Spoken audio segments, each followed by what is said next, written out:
সকলকেই বলি বিধায়ক হিসেবে আমি চতুর্থবার এবার পঞ্চমবারের জন্য লড়াই করছি। 4 বার জিতেছি মানুষের আশীর্বাদে। আর মানুষ বিশ্বাস ভরসা মানুষের আছে আমার উপর। আমিও মানুষকে বিশ্বাস করি, সবটাই একটা বিশ্বাসের বিষয়। এটা অনেক দিনে, তার আগেও আমি অনেকবার কাউন্সিলর ছিলাম, প্রায় 6 বার। আমার জীবনে মানুষের সাথে আমার খুব যোগাযোগ, আর মানুষের সাথে খুব ভালো সম্পর্ক। মানুষ আমাকে বিশ্বাস করে, আমিও মানুষকে বিশ্বাস করি। দাদা, যেভাবে প্রচারের ব্যস্ততার মাঝখানে বারবার ইডি বিরক্ত করছে বা আটকানোর চেষ্টা করছে, সেটা নিয়ে আপনাদের... আরে ভাই, ওদের কাছে কিছু নেই। ওদের কাছে কিছু থাকলে তো স্টেট লড়াই, দিদি তো বারবার বলছে স্টেট লড়াই করবে। তখন পারছে না, তখন ইডি সিবিআই দিয়ে আজকে একজন বিধায়কের বাড়িতে তাকে তার প্রচারের সময়টা নষ্ট করাচ্ছে।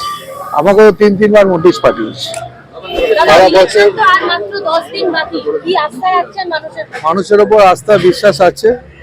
আমাদের আস্থা বিশ্বাস মানুষের সঙ্গে আছে এবং মানুষ খুব ভালো ফল হবে এখানে।